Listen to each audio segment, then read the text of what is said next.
And in this presentation, you will hear about my struggles with Zoom, the problems the students faced at the beginning, how I helped them overcome these problems, and my experience to date.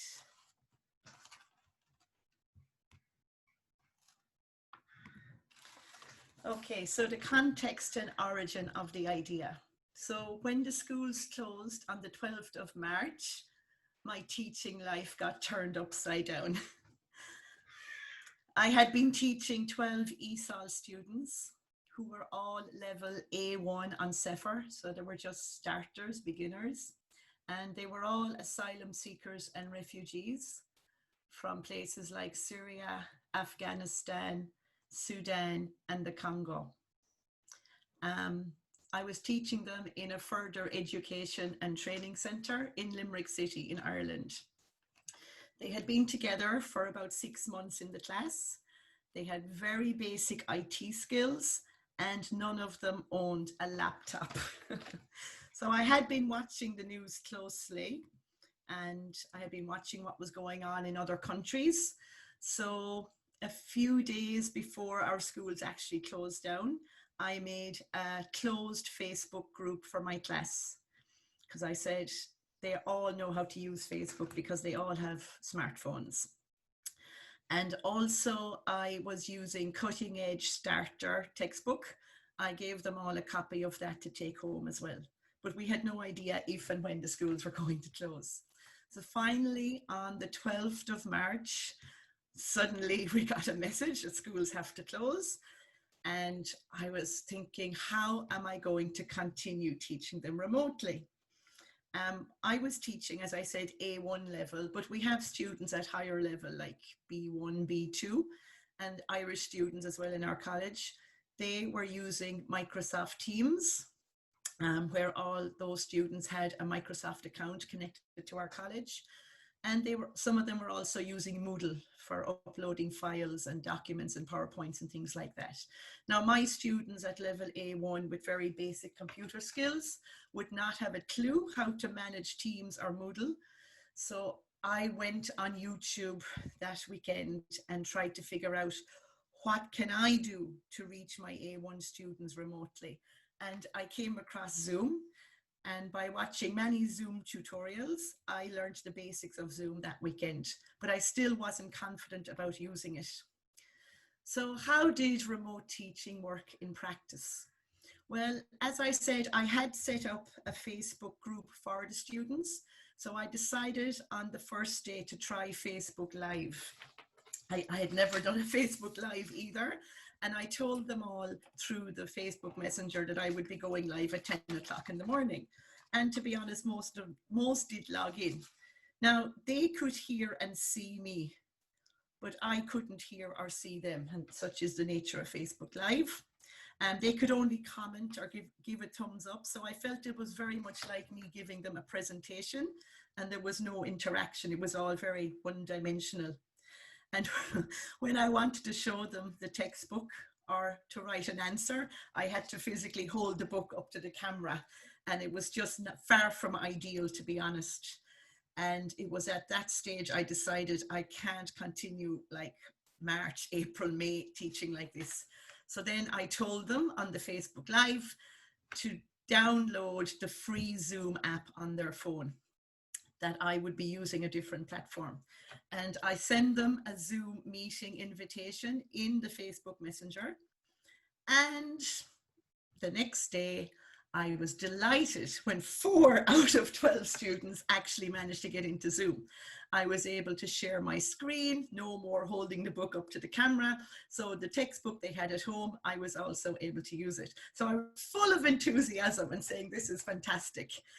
And everything kind of went downhill from there, to be honest, on the first few days.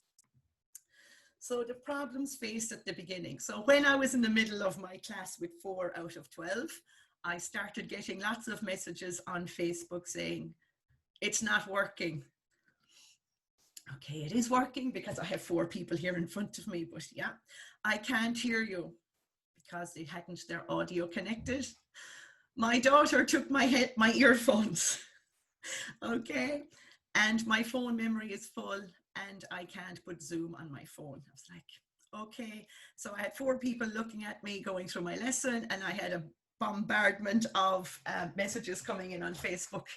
So I started texting back, did you put Zoom on your phone? Or did you click the link I sent you? Relating to that, I can't hear you. Click the red microphone on the left.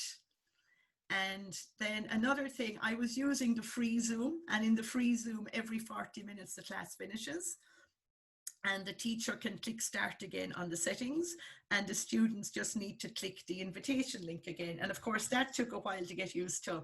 So I used to say, okay, I need to stop Zoom now, but click the link again to come back. And of course, I would lose half of them. So these are all the problems I had in the first week.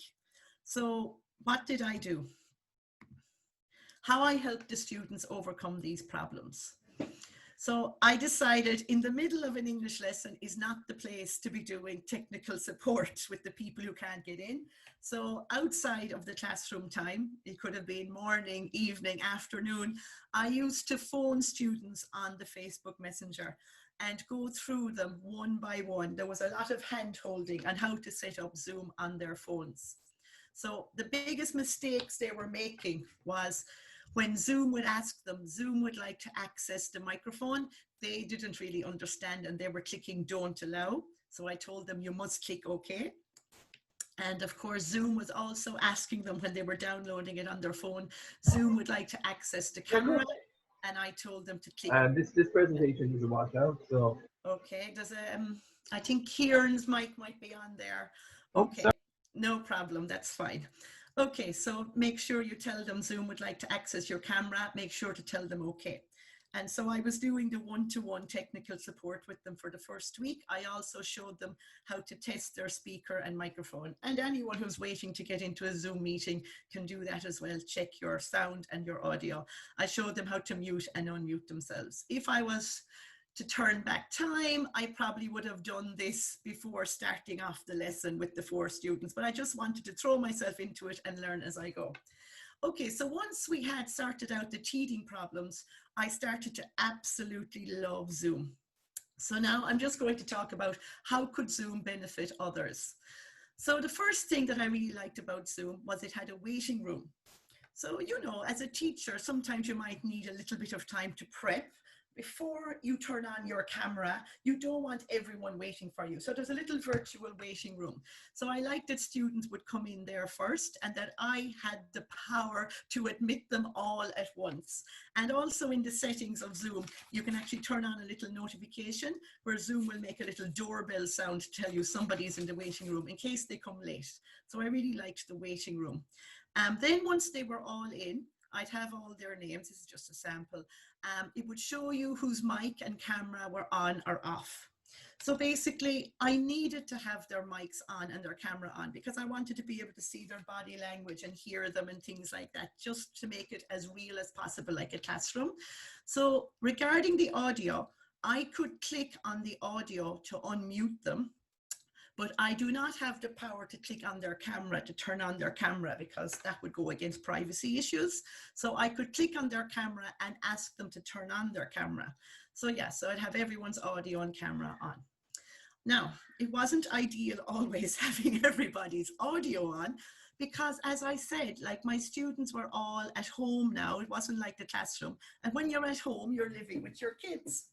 So there was always crying children going on in the background of the lessons. And I was like, oh my God.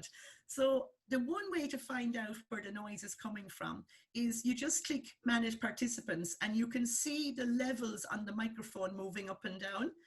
So you can actually see where the noise is coming from. And then I would just be able to mute that student. So mute all is great. If only we could have such a device in a real classroom. Great. So that's only if there's noise. I really liked the annotation tools in Zoom. I liked the little laser pointer. I'm using it here from PowerPoint, but I thought it kept the students kind of focused.